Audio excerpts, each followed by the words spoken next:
Once in a person's life comes the kind of decision that changes things forever. An eye for an eye, Mr. Wright. His life for his father's. You love this baby, Miss Wright? God, yes.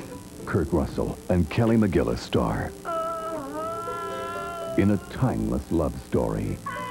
Winter People, premiering next month on Showtime. Larry Kapinski is a smart cop. Whoever pulled that trigger knew exactly what he was aiming at. With a big problem. The word on the street is somebody's popping cops. We have a psycho cop killer up here. Now, there's 4 dead, and he's next on the list. Meet at the old factory building on Roosevelt. I got something I gotta show you. He's walking into a trap. Can he survive the Arizona heat? Premiering next month on Showtime. 3 spectacular views of a city from the world's most acclaimed directors. Woody Allen. I'm not completely bald. You will be. Francis Coppola. Sylvie is 12 years old. All the more you should listen to her. Martin Scorsese. You left me, okay? Who in the right mind would leave you? Talia Shire. Giancarlo Giannini. Mia Farrow. Woody Allen. Rosanna Arquette. Nick Nolte. I love you. New York Stories. Premiering August 11th on Showtime. It's music. It's Showtime.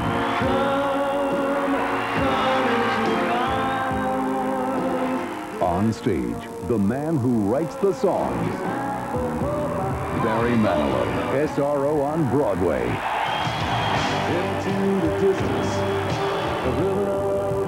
Into the spotlight, the ultimate in dazzling rock. Pink Floyd, the delicate sound of thunder.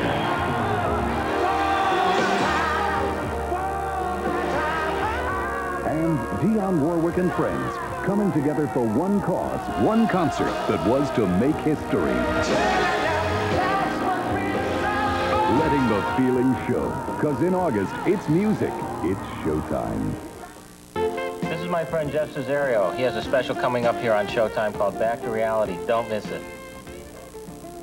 Is that it? Is that all you can give me? Is music. You shake my nerves and you rattle my Rock the brain. nation. Too much love drives a man insane. This is devil's You music. put my way. Yeah, they say you're a wild one. Getting this get wrecked, just quitting balls of fire. His story shocked the world.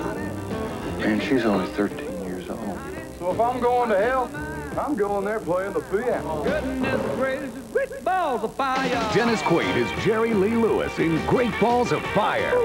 Premiering August 25th on Showtime. Let's go again. Okay, second base. Here we go. Now get down on it. Don't be afraid. It can't hurt you, Ben. Here we go. Get down on it. Get down on it. Get down. Ow! Wayne, get Ben some ice. Steve Martin plays an overly conscientious father in the hit comedy Parenthood. But the true father of Parenthood, the movie, is director Ron Howard. Okay, action! Over the past 15 years, Ron Howard's clout in Hollywood has increased dramatically. He's gone from TV star to star director with the box office hits Splash, Gung Ho, and Cocoon. Today, backed by his own company, Imagine Entertainment, Howard can virtually make any picture he wants. Parenthood is a perfect example of what I was looking for in getting this company going. It's exactly the movie that I wanted to make at this time. I made it with very little friction. It was not a struggle. I was able to really put all my energies in trying to make this the best script and movie that I possibly could, and not having to be some kind of salesman to a studio. The inspiration for Parenthood came from Howard's real-life parenting experiences with his own 4 kids. And the original screenplay was written by Lowell Gantz and Babalu Mandel, who have 10 children between them. It's certainly written by people who might not claim to be experts on parenting, but they're certainly right in the thick of things because, you know, they between them have many children, 2 writers. One of them actually has triplets. And his wife doesn't even look insane. There's no, like, twitches or blinking eyes or anything. I had dinner with her, and I kept looking at her for signs of insanity. She appears to be really okay. The supporting cast represents an impressive lineup, including Oscar nominee Tom Hulce, Rick Moranis, Keanu Reeves, and Martha Plimpton, plus Academy Award winners Diane Wiest, Mary Steenburgen, and Jason Robards. But for the lead, Ron Howard cast not just an actor, but an accomplished writer as well, Steve Martin. That's a huge asset, given his attitude. Because he's a writer, but also because he has such a great ego, he isn't looking to change everything. He actually sees what's really good about the material at hand. So you then have this person who can conceptualize an idea and then step outside it and perform it. And it's really, you know, there's just so few people who can do that. Well, hey, Gil, you have a good memory. Was it yours or Helen or Susan's wedding I got drunk at? It was all three, Dad. Congratulations. Well, which one did I punch the band leader? That was mine. We have photos. I'm having him blown up for the commitment hearing. As a former actor himself, Ron Howard openly encourages creative contributions from his cast. We did my favorite thing, which is that you work with the writer's words, but within that you're improvisational. You don't necessarily improvise the words, but you improvise the way in which you do them. The script was very tight, and if you stick to it, you'd be fine. You know, during the birthday party scene where they're just turning the camera in every direction, you can kind of do anything. You know, we made up a lot of things. Oh, this little thumb trick, a thing I do for the 3 children, and one loves it, and one just finds it macabre.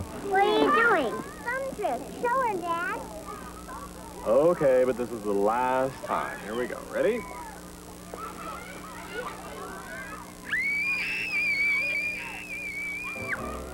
At just 35, Ron Howard has established a solid track record at the box office, a fact that has not gone unnoticed by Mary Steenburgen. I kept trying to think, why is it that, what's different about Ron when I was working with him, and I finally realized that what it was that this guy has never not been around a camera. He thinks in terms of a camera. He doesn't know how not to think that way because he's been doing it since he was a tiny child. And so he's got shortcuts that other people couldn't even conceive of, and he has this clarity of vision. You never, ever once wait around while Ron figures out what he wants, ever. He always knows what he wants. He thinks cinematographically, I think.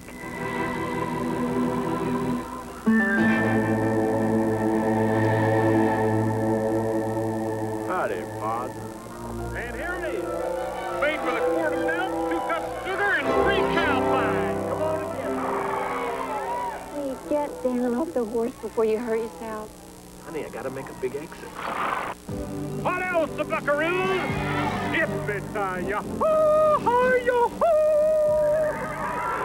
Giddy up, Thunderbird! Parenthood, premiering August 18th exclusively on Showtime.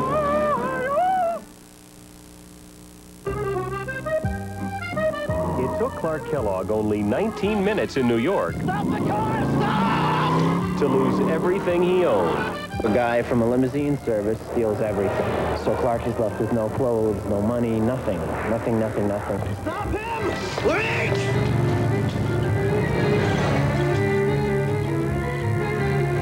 I want my money and my stuff. No habla inglés. My money and my clothes, or I call the cops. No inglés. Knock it off. I know who you are. Well, where's my stuff? Upstairs. Give me a hand with the wagon, would you? Unfortunately for Clark, Victor Ray, played by Bruno Kirby, no longer has his money. What if I got you a job? An unbelievable opportunity. Basically, I take him to see my uncle, Carmine, who's played by Marlon Brando. I bet I know what you're thinking, a resemblance, right? He's the real thing, the original merchandise. Then, in a way, we kind of change his life. My nephew tells me you're from Kansas. Vermont. But Vermont, that's 6 of one, half a dozen of the other. You know, the most important thing is we're all Americans. Yes, that's right. Give me your hand.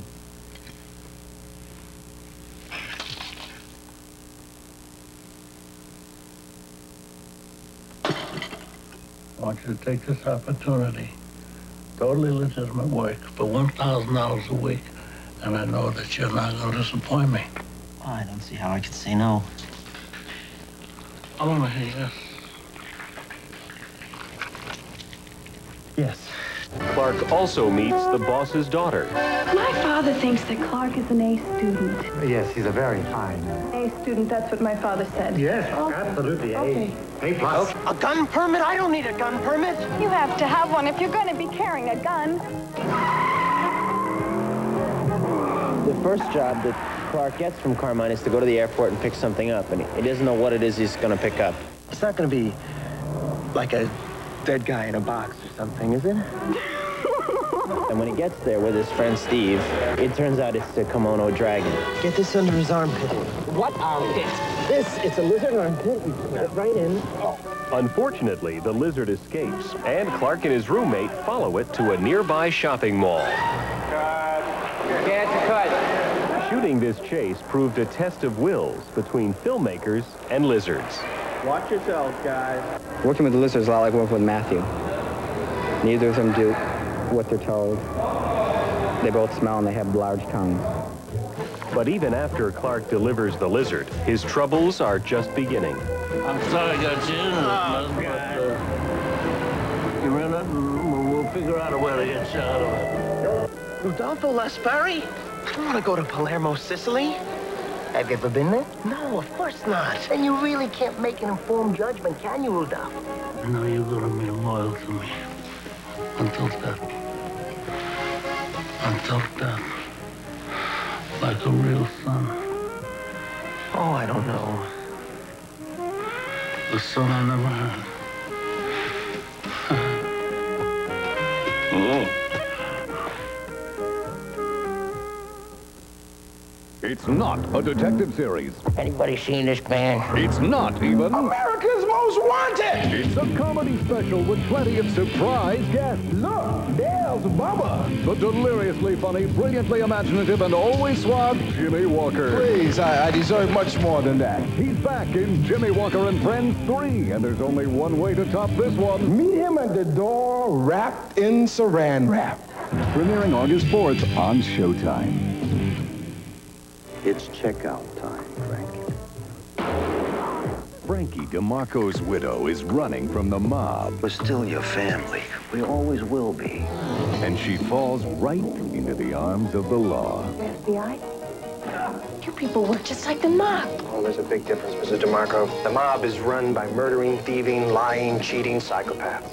We work for the President of the United States of America.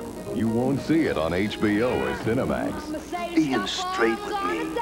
Michelle Pfeiffer, Matthew Modine, and Dean Stockwell star in Married to the Mob. Next month on Showtime. This is the rookie pitcher. It's a major rush. This is the veteran catcher. Strikeouts are boring. Besides that, they're fascist. And this is the lady who plays the field. I hook up with one guy a season, and well, you two are the most promising prospects of the season so far. So somebody gonna go to bed with somebody or what? She's got the bat, See my hips? but he's got the... Ball four. I do have gorgeous. Kevin Costner, Susan Sarandon, and Tim Robbins star in a film about America's favorite pastime. Full Durham, next month on Showtime. What are you doing, lick your crotch in front of the company? Where do the hottest comics get off when they're waiting to get on? Well, I'm kind of cute in an abstract sort of way. Laughs, Showtime's brand new original comedy club. Let me look at you. Maybe that's a bad idea. Guaranteed laughs on stage. 10 million sperm, and his had to win. Off stage. You like him more than you like me? I like this ashtray more than you. Gotcha! Laughs, premiering August 18th exclusively on Showtime.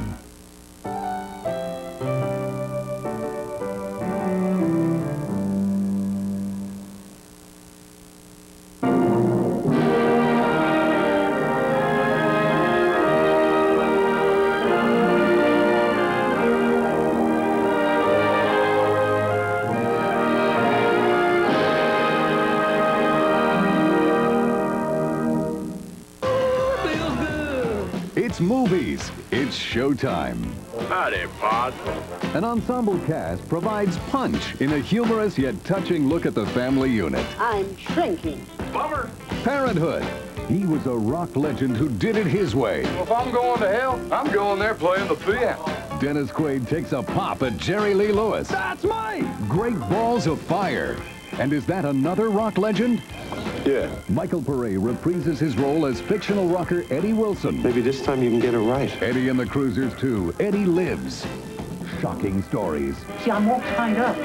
This is Bates, the one with the mistress. Family stories. I'm the daughter and you're the mother. New York stories. Freddy's back for more. Nightmare on Elm Street 5, The Dream Child. Kelly McGillis is a woman struggling for her own independence. Winter People.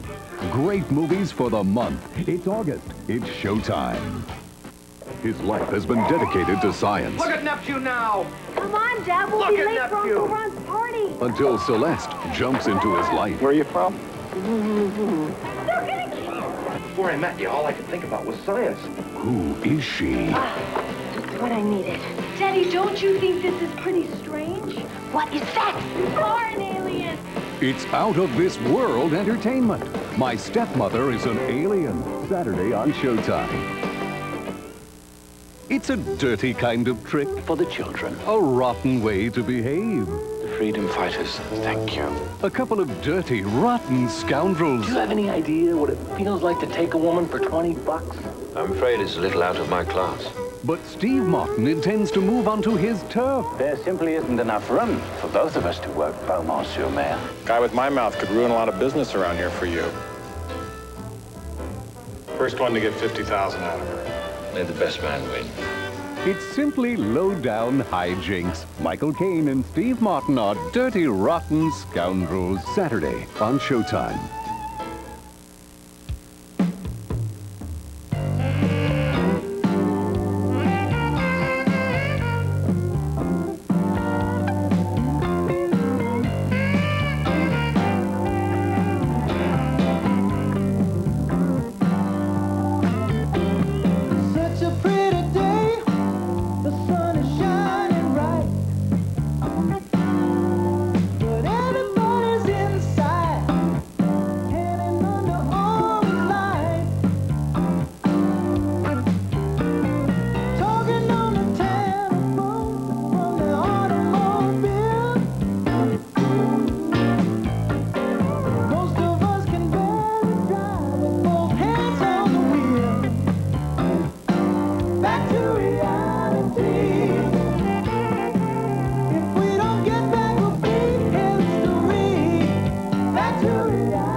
Is it me, or is it weird out there?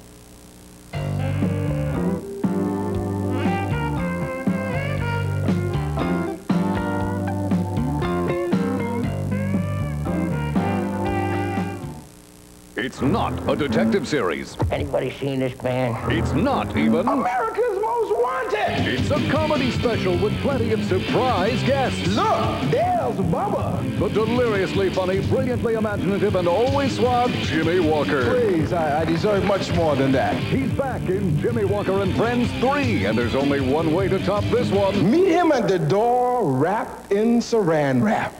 Premiering August 4th on Showtime. This was Eddie Wilson, worshipped and mourned since his car plunged him into oblivion. Eddie Wilson's body was never found. 2 decades later, the world is about to receive its second jolt. They're likely better dead than alive. What do you mean dead? Eddie Wilson lives, but with a new name, a new identity, and one mission. You ready? Michael Paré returns in the rock and roll odyssey you won't see on HBO or Cinemax. Eddie and the Cruisers 2, Eddie Lives. Premiering next Sunday on Showtime.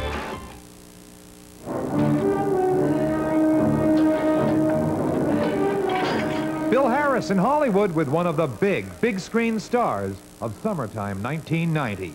Battling the competition of heavyweights from Tom Cruise to Arnold Schwarzenegger, it's Bruce Willis, a long way from moonlighting, back with a vengeance in Die Hard 2.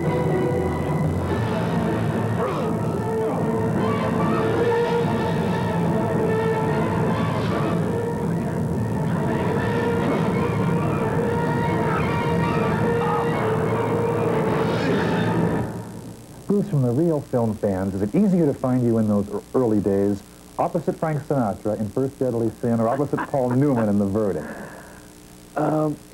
You'd have to look really hard. I'd probably have to actually tell you what to look for.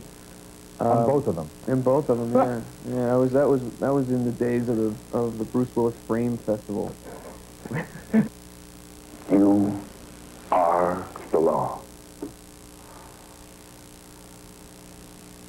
Not some book, not the lawyers,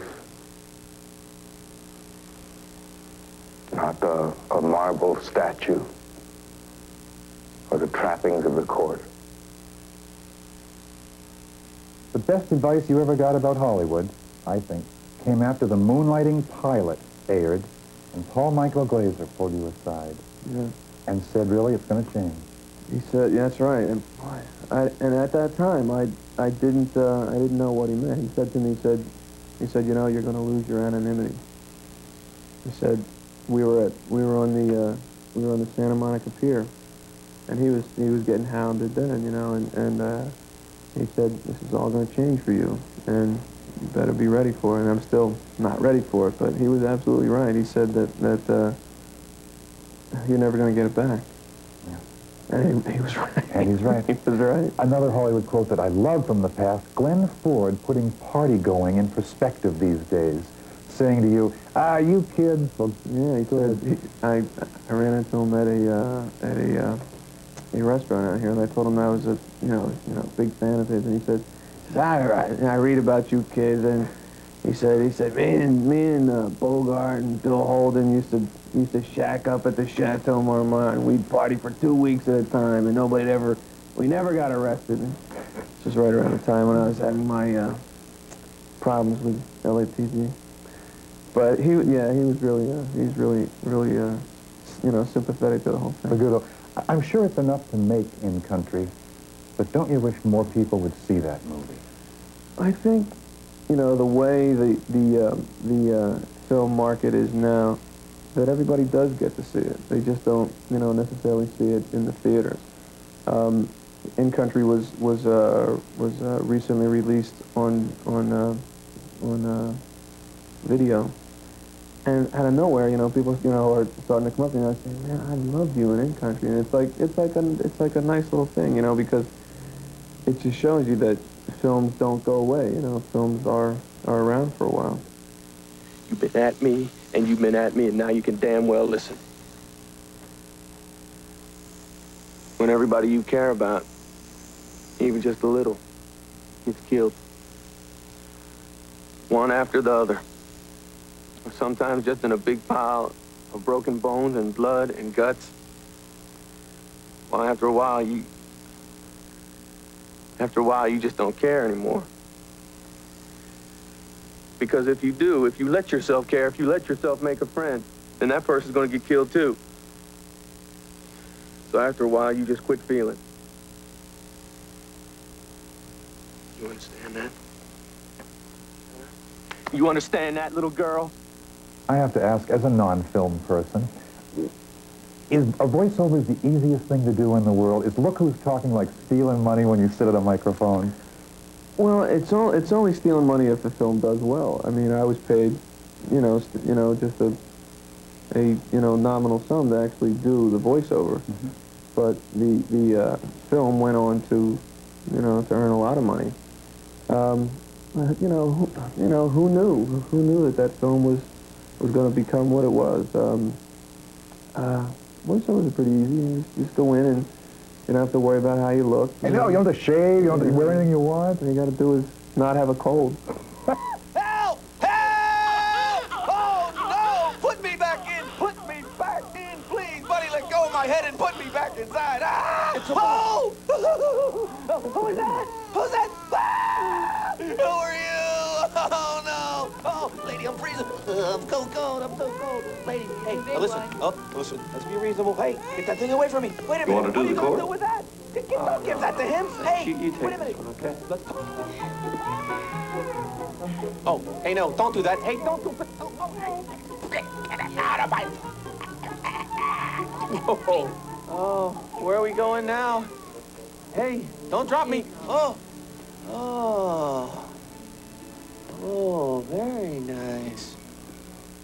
After you did the original Die Hard, you said, I did that 30-foot airbag jump and a 60-foot ball of fire behind me.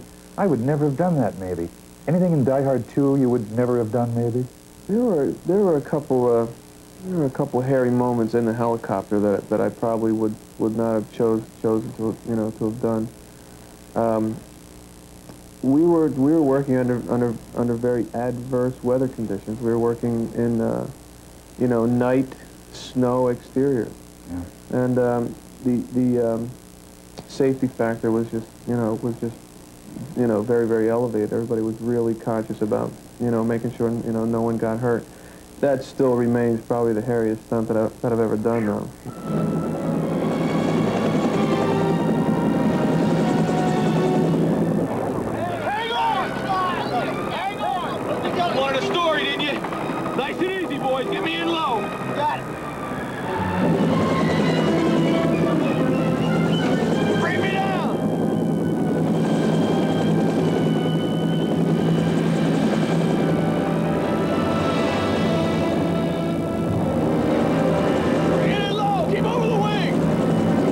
Stunt people are used, of course, but director Rennie Harlan knows Willis often wants to try to do it himself.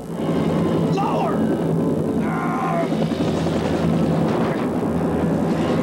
That's the problem with Bruce. I mean, who could tell him you can't do the stunts? I mean, he's there in the explosions and planes flying over his head and jumping off the buildings.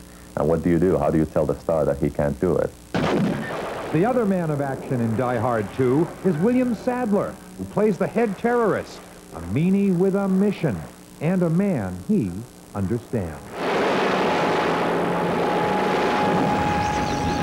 In any other world, had he not chosen that particular path, he might have been considered a hero.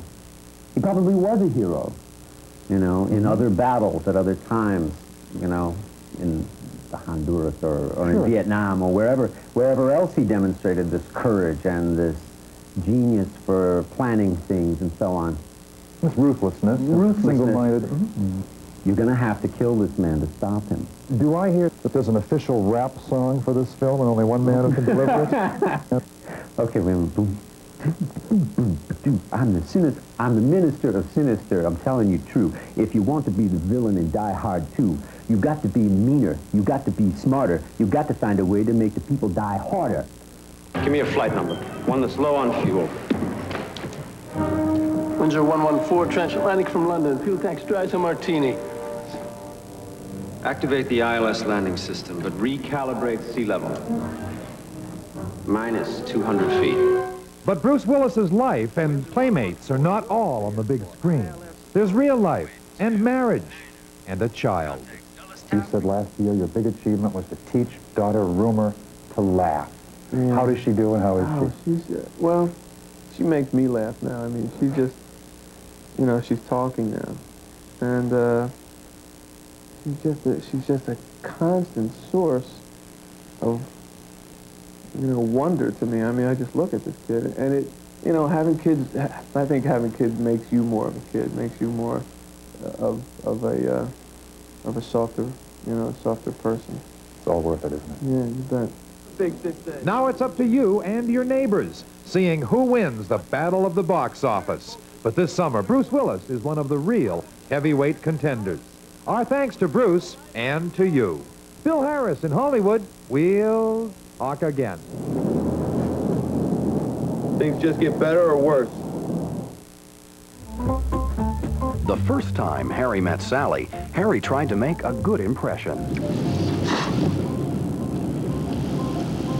I'll roll down the window.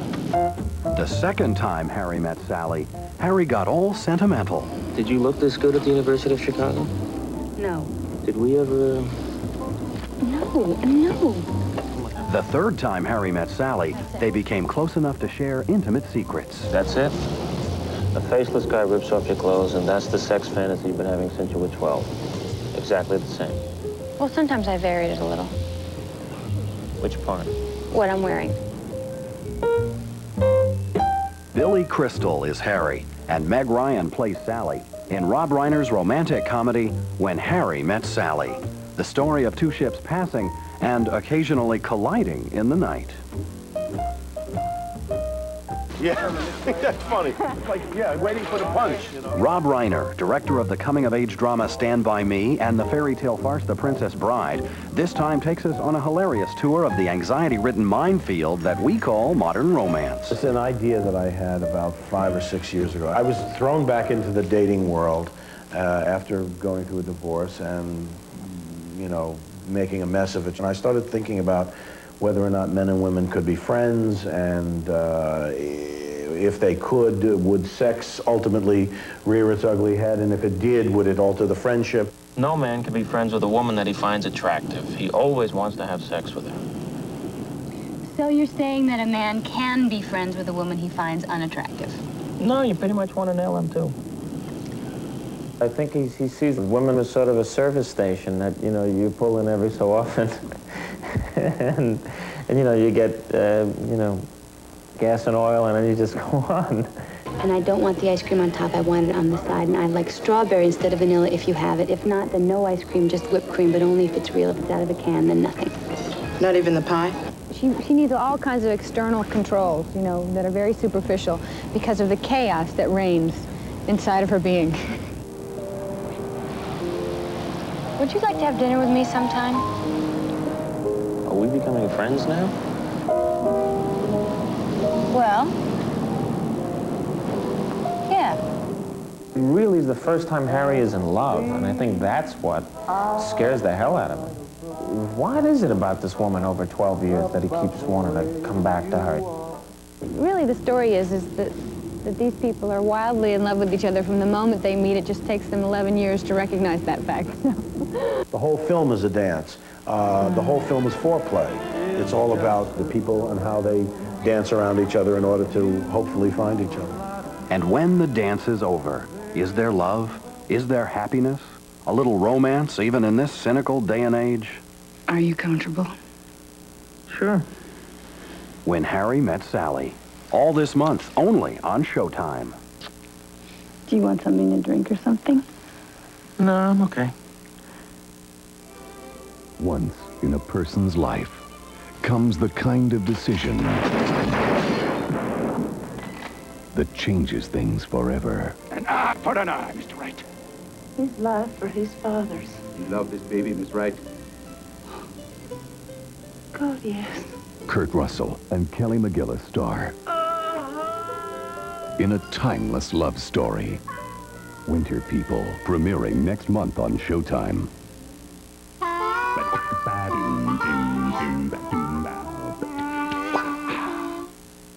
Larry Kapinski is a smart cop. Whoever pulled that trigger knew exactly what he was aiming at. With a big problem. The word on the street is somebody's popping cops. We have a psycho cop killer up here. Now, there's 4 dead, and he's next on the list. Meet at the old factory building on Roosevelt. I got something I gotta show you. He's walking into a trap. Can he survive the Arizona heat? Premiering next month on Showtime. 3 spectacular views of a city from the world's most acclaimed directors. Woody Allen. I'm not completely bald. You will be. Francis Coppola. Sally is 12 years old. All the more you should listen to her. Martin Scorsese. You left me, okay? Who in the right mind would leave you? Talia Shire. Giancarlo Giannini. Mia Farrow. Woody Allen. Rosanna Arquette. Nick Nolte. I love you. New York Stories. Premiering August 11th on Showtime.